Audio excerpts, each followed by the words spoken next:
जय श्री कृष्णा भाइयों और बहनों। आज के इस वीडियो में मैं कार्तिक महात्म्य के 5वें अध्याय की कथा सुना रही हूँ। इसमें कार्तिक स्नान की विधि, कार्तिक में कौन कौन से नियम निभाना चाहिए उसके बारे में विस्तार से बताया गया है और कार्तिक मास में क्या खाना चाहिए क्या नहीं खाना चाहिए इस बारे में भी बताया गया है। और भगवान को प्रसन्न करने के लिए क्या प्रधान माना गया है, भगवान को कौन से फूल चढ़ाना चाहिए कौन से नहीं चढ़ाना चाहिए। इस तरह राजा पृथु बोले कि हे मुनि जी, आपने कार्तिक और माघ मास का विस्तृत फल कहा, अब इसके विधिवत स्नान की विधि, नियम और उद्यापन की विधि भी आप हमें बतलाइए।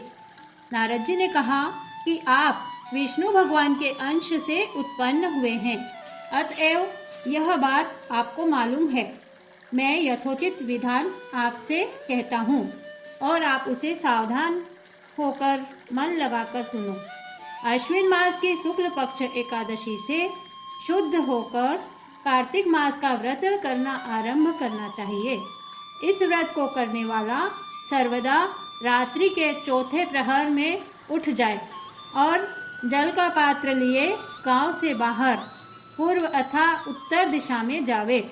हमेशा दिन में अथवा सायंकाल को कान पर जनेऊ चढ़ाकर पृथ्वी पर तृण को बिछाकर सिर को कपड़े से ढककर फिर मुंह को यत्नपूर्वक बंद कर थूक तथा श्वास को रोककर मलमूत्र का त्याग करे।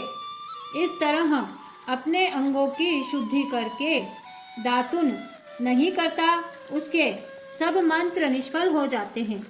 अतः दांत और जीभ को अच्छी तरह से शुद्ध करना चाहिए और निम्नलिखित मंत्र पढ़कर वृक्ष से दातुन तोड़नी चाहिए। हे बृहस्पति, जो मनुष्य मुख शुद्धि नहीं करता उसके सब मंत्र निष्फल हो जाते हैं, अतएव दांत और जीभ को बलपूर्वक स्वच्छ करना चाहिए। हे वनस्पति, तुम आयु, बल, कीर्ति, तेज, प्रभा, पशु, संपत्ति, ब्रह्म, ज्ञान, बुद्धि, विद्या हमको दो। यह मंत्र पढ़कर दातुन वृक्ष से ग्रहण करें। यह मंत्र कहकर दूध वाले वृक्ष से 12 अंगुल दातुन लेकर करें तथा श्राद्ध और व्रत के दिन दातुन नहीं करना चाहिए। प्रतिपदा, अमावस्या, नवमी, षष्ठी, रविवार, चंद्र तथा सूर्य के ग्रहण में दंत धावन कदापि नहीं करना चाहिए। कंटीले पेड़, कपास, पीपल, रेड और निर्गंध वृक्षों की दातुन कभी नहीं करना चाहिए। उसके पश्चात फूल, माला, चंदन और पान इत्यादि पूजन सामग्री लेकर प्रसन्न चित्त होकर भक्तिपूर्वक श्री हरि नारायण और शिव के मंदिर में जाएं। वहाँ देवताओं को अर्ध आचमनीय आदि वस्तुओं से अलग अलग पूजन करके प्रार्थना तथा प्रणाम कर नृत्य आदि मंगल कृत्य करें। फिर ताल, वेणु, मृदंग, झांझ, मंजीरे आदि बजावें, गावें और नर्तकों के साथ नृत्य करें। फिर माला, चंदन, तांबूल से उन गायकों का भी पूजन करें जो गाने आए हों, क्योंकि देव स्थान में गाने वाले भी साक्षात विष्णु भगवान की मूर्ति ही हैं। ये लोग सत्य युगादिकों में विष्णु भगवान को तपस्या, योग और दान द्वारा प्रसन्न करते थे, किंतु कलयुग में अनुराग सहित भगवत गुणगान ही भगवान को प्रसन्न करने के लिए प्रधान माना गया है। हे राजन, मैंने एक बार विष्णु भगवान से पूछा था कि आप अधिकतर कहाँ रहते हैं। यह सुनकर विष्णु भगवान ने कहा कि हे नारद, मैं बैकुंठ में अथवा योगियों के हृदय में भी नहीं रहता, अपितु जहाँ मेरे भक्तगण मेरा गुणगान, भजन, कीर्तन, मेरी पूजा करते हैं, मैं वहाँ अवश्य रहा करता हूँ। जो प्राणी चंदन, मालादिकों से हमारे भक्तों का पूजन करते हैं, उससे मुझे जैसी प्रीति होती है वैसी प्रीति मेरे पूजन से भी नहीं हो सकती। जो मूर्ख पुराणों की कथा तथा मेरे भक्तों का कीर्तन सुनकर उनकी निंदा करते हैं, उनकी हंसी उड़ाते हैं, वे मेरे लिए शत्रु के समान हैं।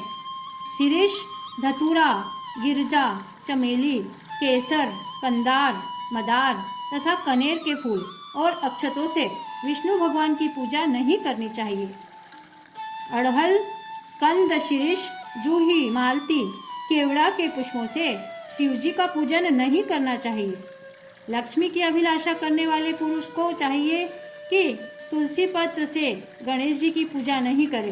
गणेश जी को दुर्वा चढ़ाई जाती है और दुर्वा से दुर्गा जी की पूजा नहीं करें। अगस्त के फूल से सूर्य नारायण की पूजा नहीं करें। जिन देवताओं के लिए पूजा में जो फूल निर्दिष्ट हैं उन्हीं से उनका पूजन करना चाहिए। इस प्रकार पूजन समाप्ति के पश्चात देवाधिदेव विष्णु भगवान से क्षमा याचना करनी चाहिए और ऐसे कहना चाहिए कि हे भगवान, हे देव, मेरे पास न मंत्र है और न ही क्रिया, भक्ति से भी मैं हीन हूँ। जो कुछ भी आपकी पूजा मैंने की है, आप हमारी उस पूजा को स्वीकार करें और पूर्ण करें। इतना करने के बाद परिक्रमा करके दंडवत प्रणाम करें। पुनः क्षमा प्रार्थना करके गायन, कीर्तन आदि करना चाहिए। जो मनुष्य शिव और विष्णु भगवान की विधि पूर्वक कार्तिक मास की रात्रि में पूजा करते हैं, जागरण करते हैं और नृत्य कीर्तन करते हैं, वे पवित्र आत्मा होकर अपने पूर्व पुरुषों के साथ विष्णु लोक को जाते हैं। इस तरह जो मनुष्य कार्तिक व्रत का अनुष्ठान करते हैं वो संसार के सभी सुखों को भोगते हुए अंत में मुक्ति को पाते हैं। उन लोगों की सभी मनोकामनाएं पूर्ण होती हैं और उन्हें साक्षात श्री हरि नारायण विष्णु की हमेशा कृपा मिलती रहती है। इस तरह कार्तिक महात्म्य की 5वें अध्याय की कथा यहीं समाप्त होती है।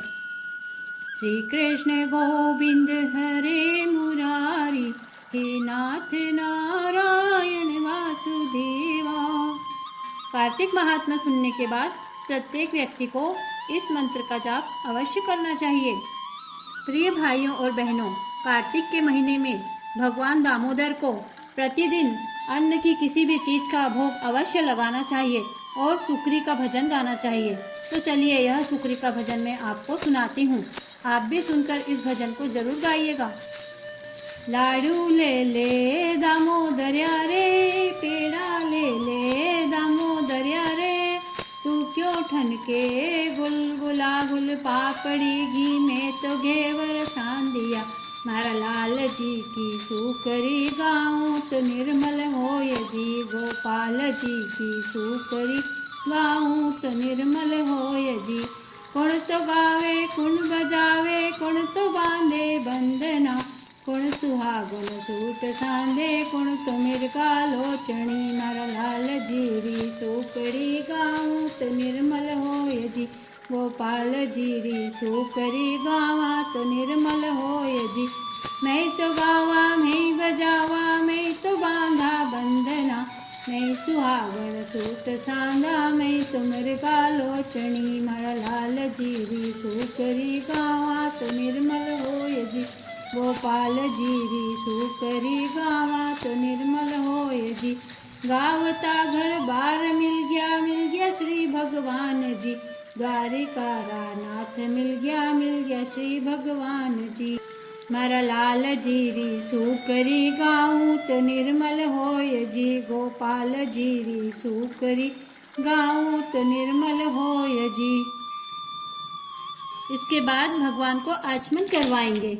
आचमन कर लो दया निधान, अंगोछो ले लो कृपा निधान, आचमन कर लो दया निधान, अंगोछो ले लो दया निधान। भाव भक्ति का भोग लगावा, आप रोगो दीनानाथ, आचमन कर लो कृपा निधान, अंगोछो ले लो दया निधान।